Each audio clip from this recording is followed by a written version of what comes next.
जय श्री राधे। श्रीमद्भागवत महापुराण एकादश स्कंद अथ द्वादशो अध्याय तत्वों की संख्या और पुरुष प्रकृति विवेक।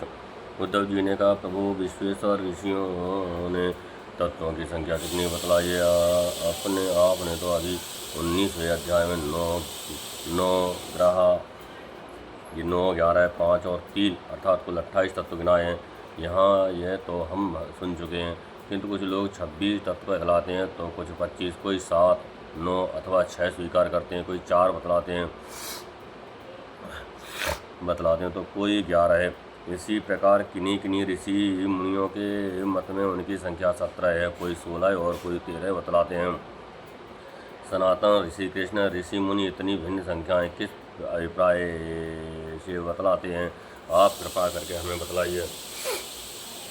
भगवान श्री कृष्ण ने कहा, उद्धव जी, वेदज्ञ ब्राह्मण इस विषय में जो कुछ कहते हैं वह सभी ठीक है, क्योंकि सभी तत्व सब में अंतर्भूत हैं। मेरी माया को स्वीकार करके क्या कहना असंभव है। जैसा तुम कहते हो वह ठीक नहीं है, जो मैं कहता हूँ वही यथार्थ है। इस प्रकार जगत के कारण के संबंध में विवाद इसलिए होता है कि मेरी शक्तियाँ सत्व, रज आदि गुणों और उनकी वृत्तियों का रहस्य लोग समझ नहीं पाते, इसलिए वे अपनी अपनी मनोप्रवृत्ति पर ही आग्रह कर बैठते हैं। सत्व आदि गुणों के क्षोभ से ही ये विविध कल्पना रूप प्रपंच जो वस्तु नहीं केवल नाम है उठ खड़ा हुआ है। यही वाद विवाद करने वालों के विवाद का विषय है। जब इंद्रियां मन बस में की हो जाती हैं तथा चित्त शांत हो जाता है, तब यह प्रपंच भी निवृत्त हो जाता है और इसकी निवृत्ति के साथ ही सारे वाद विवाद भी मिट जाते हैं। पुरुष श्रोमण तत्वों का एक दूसरे में अनुप्रेष है, इसलिए वक्ता तत्वों की इतनी संख्या बतलाना चाहता है। इसके अनुसार कारणों को कार्य में अथवा कार्य को कारण में मिलाकर अपनी इच्छा संख्या सिद्ध कर लेता है। ऐसा देखा जाता है कि एक ही तत्व में बहुत से दूसरे तत्वों का अंतर्भाव हो गया है। इसका कोई बंधन नहीं है कि किसका किस में अंतर्भाव हो। सभी घटपट आदि कार्य वस्तुओं का उनके कारण मिट्टी सूत आदि में तो कभी मिट्टी सूत आदि का घटपट आदि कार्यों में अंतर्भाव हो जाता है। इसलिए वादी प्रतिवादियों में से जिसकी वाणी ने जिस कार्य को जिस कारण में अथवा जिस कारण को जिस कार्य में अंतर्भूत करके तत्व की इतनी संख्या स्वीकार की है, वह हम निश्चय ही स्वीकार करते हैं, क्योंकि उनका उपादान युक्त संगति है। उद्धव जी, जिन लोगों ने 26 संख्या स्वीकार की है वे ऐसे कहते हैं कि जीव अनादिकाल से अविद्या से ग्रस्त हो रहा है। वह स्वयं अपने आप को नहीं जानता। उसे आत्मज्ञान कराने के लिए किसी अन्य सर्वयज्ञ की आवश्यकता है। इसलिए प्रकृति कारण रूप 24 तत्व, 25वां पुरुष और 26वां ईश्वर है। ईश्वर इस प्रकार कुल 26 तत्व स्वीकार करने चाहिए। 25 तत्व मानने वाले कहते हैं कि इस शरीर में जीव और ईश्वर का अणुमात्र भी 25 तत्व मानने वाले कहते हैं कि इस शरीर में जीव और ईश्वर का अणुमात्र भी अंतर या भेद नहीं है, इसलिए उनमें भेद की कल्पना व्यर्थ है। रही ज्ञान की बात, सो तो सत्वात्मिका प्रकृति का गुण है। तीनों गुणों की साम्यावस्था ही प्रकृति है, इसलिए सत्व रज आदि गुण आत्मा के नहीं प्रकृति के ही हैं। इन्हीं के द्वारा जगत की स्थिति उत्पन्न और प्रलय हुआ करते हैं, इसलिए ज्ञान आत्मा का गुण नहीं है, प्रकृति का ही गुण सिद्ध होता है। इस प्रसंग में सत्वगुण ही ज्ञान है, रजोगुण ही कर्म है और तमोगुण ही अज्ञान कहा गया है। उस गुणों में क्षोभ उत्पन्न करने वाला ईश्वर ही काल है और सूत्र अर्थात महत्व ही स्वभाव है। इसलिए 25 और 26 तत्वों की दोनों ही संख्याएं युक्त संगत हैं। उद्धव जी, यह तीनों गुणों को प्रकृति से अलग मान लिया जाए, जैसा कि उनकी उत्पत्ति और प्रलय को देखते हुए मानना चाहिए, तो यह तत्वों की संख्या स्वयं ही 28 हो जाती है। उन तीनों के अतिरिक्त 25 ये हैं। पुरुष, प्रकृति, महत्त्व, अहंकार, आकाश, वायु, तेज, जल और पृथ्वी, ये नौ तत्व मैं पहले ही गिना चुका हूँ। स्रोत, त्वचा, चक्षु, नासिका और रसना, ये 5 ज्ञान इंद्रियाँ हैं। बाघ, पाण, पाद, पायु, उपस्थ, ये 5 कर्मेंद्रियां हैं तथा मन जो कर्मेंद्रिय और ज्ञानेंद्रियां दोनों ही है। इस प्रकार कुल 11 इंद्रियां तथा शब्द स्पर्श रूप रस और गंध, ये ज्ञान इंद्रियों के 5 विषय। इस प्रकार 3, 9, 11 और 5 सब मिलकर 28 तत्व होते हैं। कर्म इंद्रियों के द्वारा होने वाले 5 कर्म, चलना, बोलना, मल त्यागना, पेशाब करना और काम करना, इनके द्वारा तत्वों की संख्या नहीं बढ़ती। इन्हें कर्मेंद्रिय स्वरूप ही मानना चाहिए। सृष्टि के आरंभ में कर्म, 11 इंद्रिय और 5 पंचभूत और कारण महत्वता आदि के रूप में प्रकृति ही रहती है। वही सत्वगुण, रजोगुण और तमोगुण की सहायता से अस्थि जगत की स्थिति, उत्पत्त और संहार संबंधी अवस्थाएं धारण करती है। अव्यक्त पुरुष तो प्रकृति और उसकी अवस्थाओं का केवल साक्षी मात्र बना रहता है। महतत्व आदि कारण धातुएं विकार को प्राप्त होते हुए पुरुष की ईक्षण से सत्य प्राप्त करके परस्पर मिल जाते हैं और प्रकृति का आश्रय लेकर उसी के बल से ब्रह्मांड की सृष्टि करते हैं। उद्धव जी, जो लोग तत्व की संख्या 7 स्वीकार करते हैं उनके विचार से आकाश, वायु, तेज, जल और पृथ्वी, ये 5 भूत, छठा जीव और 7वां परमात्मा जो साक्षी जीव और साक्ष्य जगत दोनों का अधिष्ठान है, ये ही तत्व हैं। देह, इंद्रियां और प्राणादिक उत्पत्ति पंचभूतों से ही हुई है। इसलिए देह, इंद्रिय और प्राणादि की उत्पत्ति पंचभूतों से ही हुई है, इसलिए वे इन्हें अलग नहीं गिनते। जो लोग केवल 6 तत्व स्वीकार करते हैं वे कहते हैं कि 5 भूत और छठा है परम पुरुष परमात्मा। ये वह परमात्मा अपने बनाए हुए पंचभूतों से युक्त होकर देह आदि की सृष्टि करता है और उनमें जीव रूप से प्रवेश करता है। इस मत के अनुसार जीव का परमात्मा में और शरीर आदि पंचभूतों में समावेश हो जाता है। जो लोग कारण के रूप में 4 ही तत्व स्वीकार करते हैं वे कहते हैं कि आत्मा से तेज, जल और पृथ्वी की उत्पत्ति हुई है और जगत में जितने पदार्थ हैं वह इन्हीं से उत्पन्न होते हैं। वे सभी कार्यों का इन्हीं में समावेश कर लेते हैं। जो लोग तत्वों की संख्या 17 बतलाते हैं, विस्तार गणना करते हैं 5 भूत, 5 तन्मात्राएं, 5 ज्ञानेंद्रियां, 1 मन और 1 आत्मा। जो लोग तत्वों की संख्या 16 बतलाते हैं उनकी गणना इसी प्रकार है। अंतर केवल इतना ही है कि आत्मा में मन का भी समावेश कर लेते हैं और इस प्रकार उनकी संख्या 16 हो जाती है। जो लोग 13 तत्व मानते हैं वे कहते हैं कि आकाश आदि 5 भूत, स्रोत आदि 5 ज्ञानेंद्रियां, 1 मन, 1 जीवात्मा और परमात्मा, ये 13 तत्व हैं। 11 संख्या मानने वाले 5 भूत, 5 ज्ञानेंद्रियां और इनके अतिरिक्त 1 आत्मा अस्तित्व स्वीकार किया है। 1 आत्मा का अस्तित्व स्वीकार किया है। जो लोग 9 तत्व मानते हैं वे आकाश, 5 भूत और मन, बुद्धि, अहंकार, 8 प्रकृतियाँ और 9 पुरुष, इन्हीं को तत्व मानते हैं। उद्धव जी, इस प्रकार ऋषि मुनियों ने भिन्न भिन्न प्रकार से तत्वों की गणना की है। सबका कहना उचित ही है क्योंकि सबकी संख्या युक्त है। जो लोग तत्वज्ञानी हैं उन्हें किसी भी मत में बुराई नहीं दिखती, उनके लिए तो सब कुछ ठीक ही है। उद्धव जी ने कहा, श्याम सुंदर, यद्यपि स्वरूपतः प्रकृति और पुरुष दोनों एक दूसरे से सर्वथा भिन्न हैं तथा वे आपस में इतने घुल मिल गए हैं कि साधारणतः उनका भेद नहीं जान पड़ता। प्रकृति में पुरुष और पुरुष में प्रकृति अभिन्न से प्रतीत होते हैं। इनकी भिन्नता स्पष्ट कैसे हो? कमल नयन श्री कृष्ण, मेरे हृदय में इनकी भिन्नता और अभिन्नता को लेकर बहुत बड़ा संदेह है। आप तो सर्वज्ञ हैं, अपनी युक्त वाणी से मेरे संदेह का निवारण कर दीजिए। भगवान आपकी ही कृपा से जीवों ज्ञान होता है और आपकी माया शक्ति से ही उनके ज्ञान का नाश होता है। अपनी आत्मस्वरूपिणी माया की विचित्र गति आप ही जानते हैं और कोई नहीं जानता, अतएव आप ही मेरा संदेह मिटाने में समर्थ हैं। भगवान श्री कृष्ण ने कहा, उद्धव जी, प्रकृति और पुरुष, शरीर और आत्मा, ये दोनों में अत्यंत भेद है। इन दोनों में अत्यंत भेद है। इस प्राकृत जगत में जन्म, मरण एवं बुद्धि, ह्रास आदि स्वीकार लगे ही रहते हैं। इसका कारण यह है कि ये गुणों के क्षोभ से ही बना है। प्रिय मित्र, मेरी माया त्रिगुणात्मिका है, वही अपने सत्व, रज आदि गुणों से अपने को प्रकार की भेद बुद्धियाँ अनेकों प्रकार की भेद वृत्तियाँ वे अपने सत्व रज और आदि गुणों से अनेकों प्रकार की भेद वृत्तियाँ पैदा कर देती है। यद्यपि इसका विस्तार असीम है, फिर भी इस विकारात्म सृष्टि को 3 भागों में बांट सकते हैं। वे 3 भाग हैं अध्यात्म, अधिदेव और अधिव्रत अधिभूत। उदाहरणार्थ नेतेंद्रिय अध्यात्म है, उसका विषय रूप अधिभूत है, और नेत्र गोलक में स्थित सूर्य देवता का अंश अधिदेव है। ये तीनों परस्पर एक दूसरे के आश्रय से सिद्ध होते हैं, और इसलिए अध्यात्म, अधिदेव और अधिभूत ये तीनों ही परस्पर सापेक्ष हैं। परंतु आकाश में स्थित सूर्यमंडल इन तीनों की अपेक्षा से मुक्त है, क्योंकि वह स्वतः सिद्ध है। इसी प्रकार आत्मा भी उपरोक्त तीनों वेदों का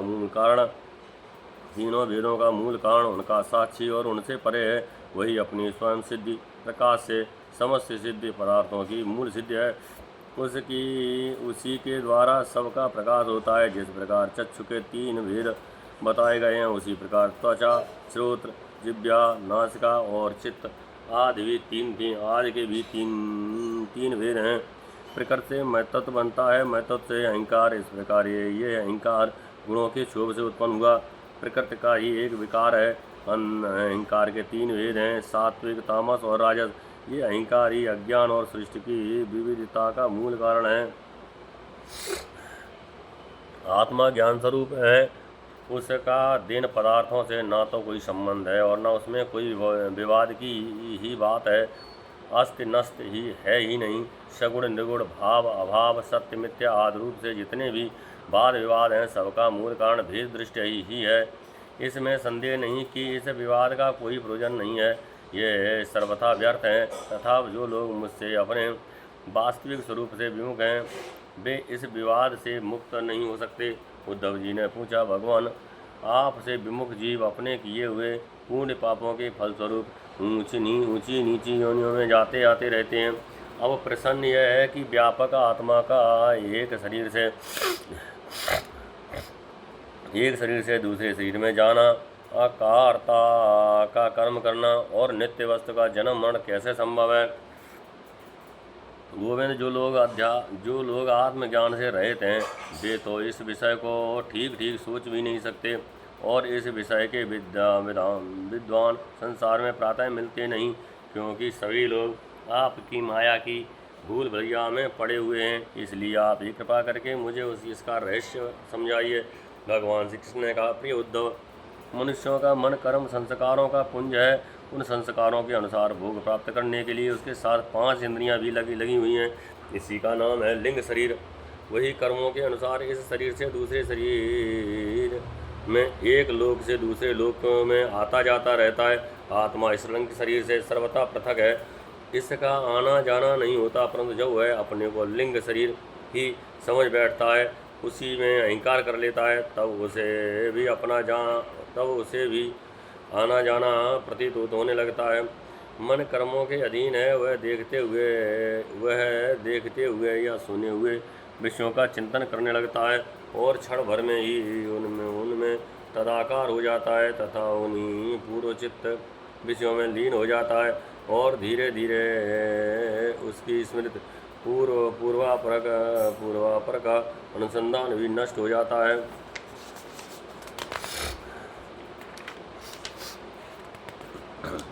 उन देवादिदेव शरीर में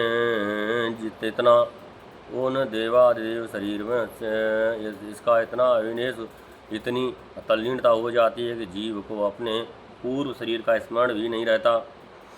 किसी भी कारण से शरीर को सर्वथा भूल जाना ही मृत्यु है। उद्धव, जब यह जीव किसी भी शरीर को अभेद भाव से मैं के रूप में स्वीकार कर लेता है, तब उसे ही जन्म कहते हैं। ठीक वैसे ही जैसे स्वप्नकालीन और मनोरथकालीन शरीर में अभिमान करना ही स्वप्न और मनोरथ कहा जाता है। ये वर्तमान देह में स्थित जीव जैसे पूर्व देह का स्मरण नहीं करता, वैसे ही स्वप्न या मनोरथ में स्थित जीव भी पहले के स्वप्न और मनोरथ को स्मरण नहीं करता। प्रत्युत उस वर्तमान स्वप्न और मनोरथ में पूर्व सिद्ध होने पर भी अपने को नवीन सा ही समझता है। इंद्रियों के आश्रय मन या शरीर की सृष्टि से आत्म वस्तु में ये उत्तम मध्यम और अधर्म की त्रिविधता भासती है। उनमें अभिमान करने से ही आत्मा बाह्य और अभ्यंतर भेदों का हेतु मालूम पड़ने लगता है। जैसे दुष्ट पुत्र को उत्पन्न करने वाला पिता पुत्र के शत्रु मित्र आदि के लिए भेद का हेतु हो जाता है। प्यारे उद्धव, काल की गति सूक्ष्म में उसे साधारणतः देखा नहीं जा सकता। उसके द्वारा प्रतिक्षण ही शरीर की उत्पत्ति और नाश होते रहते हैं। उसके द्वारा प्रतिक्षण ही शरीरों की उत्पत्ति और नाश होते रहते हैं। सूक्ष्म होने के कारण प्रतिक्षण होने वाले जन्म मरण नहीं दिख पड़ते। जैसे काल के प्रभाव से दिए की लो, नदियों के प्रवाह अथवा वृक्ष के फलों की विशेष अवस्थाएं बदलती रहती हैं, वैसे ही समस्त प्राणियों के शरीरों की आयु अवस्था आदि भी बदलती रहती है। जैसे ये उन्हीं ज्योतियों का वही दीपक है, प्रवाह का ये वही जल है, ऐसा समझना और कहना मिथ्या है। वैसे ही विषय चिंतन में व्यर्थ आयु बिताने वाले अविवेकी पुरुषों का ऐसा कहना और समझना कि ये वही पुरुष है, सर्वदा मिथ्या है। यद्यपि वह भ्रांत पुरुष जो अपने कर्मों के बीज द्वारा न पैदा होता है और न मरता ही है, ये भी अजन्मा और अमर ही है, फिर भी भ्रांत से वह उत्पन्न होता है और मरता सा भी है। जैसे कि काष्ठ से युक्त अग्नि पैदा होता है और नष्ट होता दिखाई पड़ता है। उद्धव जी, गर्भाधान, गर्भवृद्धि, जन्म, बाल्यावस्था, कुमारावस्था, जवानी, अधेड़ावस्था, बुढ़ापा और मृत्यु, ये 9 अवस्थाएं शरीर की हैं। गर्भाधान, गर्भवृद्धि, जन्म, बाल्यावस्था, कुमारावस्था, जवानी, अधेड़ावस्था, बुढ़ापा और मृत्यु, ये 9 अवस्थाएं शरीर की हैं। ये शरीर जीव से भिन्न है और ये ऊंची नीची अवस्थाएं उसके मनोरथ के अनुसार ही हैं, परंतु वह अज्ञानवश गुणों के संग से इन्हें अपने मानकर भटकने लगता है और कभी कभी विवेक हो जाने पर उन्हें छोड़ भी देता है। पिता को पुत्र के जन्म से और पुत्र को पिता की मृत्यु से अपने अपने जन्म मरण का अनुमान कर लेना चाहिए। जन्म मृत्यु से युक्त देहों का दृष्टा जन्म और मृत्यु से युक्त शरीर नहीं है। जैसे जौ, गेहूँ आदि की फसल बोने पर उग आती है और पक जाने पर काट दी जाती है, किंतु जो पुरुष उनके उगने और काटने का जानने वाला साक्षी है, वह उनसे सर्वथा पृथक है। वैसे ही जो शरीर और उसकी अवस्थाओं का साक्षी है, वह शरीर से सर्वथा पृथक है। अज्ञानी पुरुष इस प्रकार प्रकृत और शरीर से आत्मा का विवेचन नहीं करते। वे उनसे तत्वतः अलग अनुभव नहीं करते और विषय भोग में वह सच्चा सुख मानने लगते हैं तथा उसी में मोहित हो जाते हैं। इसी से उन्हें जन्म मृत्यु रूप संसार में भटकना पड़ता है। जब अविवेकी जीव अपने कर्मों के अनुसार जन्म मृत्यु के चक्कर में भटकने लगता है, तब सात्विक कर्मों की आसक्ति से वह ऋषिलोक और देवलोक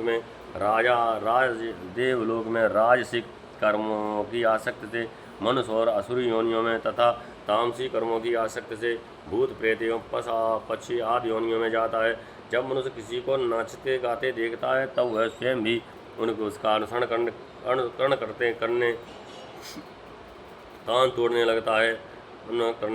लगता है। वैसे ही जब जीव बुद्धि के गुणों को देखता है, तब स्वयं निष्क्रिय होने पर भी उसका अनुकरण करने के लिए बाध्य हो जाता है। जैसे नदी तालाब आदि के जल के हिलने या चंचल होने पर उसमें प्रतिबिंबित तट के वृक्ष भी उसके साथ हिलते डुलते ही इससे जान पड़ते हैं। जैसे घुमाए जाने वाले नेत्र के साथ साथ पृथ्वी भी घूमती हुई सी दिखाई देती है। जैसे मन के द्वारा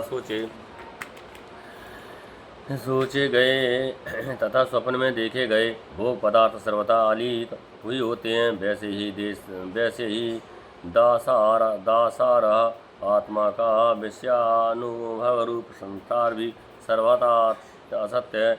आत्मा तो नित्य शुद्ध बुद्ध मुक्त स्वभाव ही है। विषयों के सत्य न होने पर भी जो जीव विषयों का ही चिंतन करता रहता है, उसका यह जन्म मृत्यु रूप संसार चक्र कभी निवृत्त नहीं होता। जैसे स्वप्न में प्राप्त परंपरा जागे बिना निवृत्त नहीं होती। प्रिय उद्धव, इसलिए इन दुष्ट कभी तृप्त न होने वाली इंद्रियों से विषयों को मत भोगो। आत्म विषय का अज्ञान से प्रतीत होने वाला सांसारिक भेद भाव भ्रममूलक ही है, ऐसा समझो।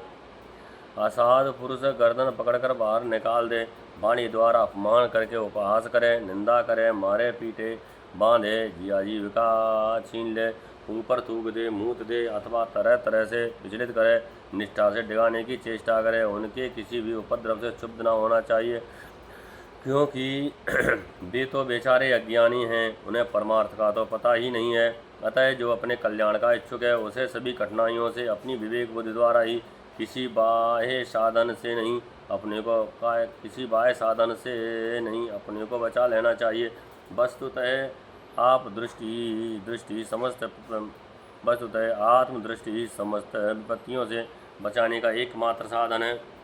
उद्धव जी ने कहा, भगवान आप समस्त वक्ताओं के शिरोमणि हैं। मैं इस दुर्जनों से किए गए तिरस्कार को अपने मन में अत्यंत असह समझता हूँ। अतः जैसे मैं इसको समझ सकूँ वह आपका उपदेश जीवन में धारण कर सकूँ, वैसे हमें बतलाइए। विश्वात्मन जो आपके भगवत धर्म के आचरण में प्रेम पूर्वक संलग्न है, जिन्हें आपके चरण कमलों का ही आश्रय ले लिया है, उन शांत पुरुषों के अतिरिक्त बड़े बड़े विद्वानों के लिए भी दुष्टों के द्वारा किया हुआ तिरस्कार सह लेना अत्यंत कठिन है, क्योंकि प्रकृति अत्यंत बलवती है। इति श्रीमद्भागवते महापुराणे प्रहंसायां संहितायां एकादश स्कंदे 22 अध्याय। जय जय श्री राधे।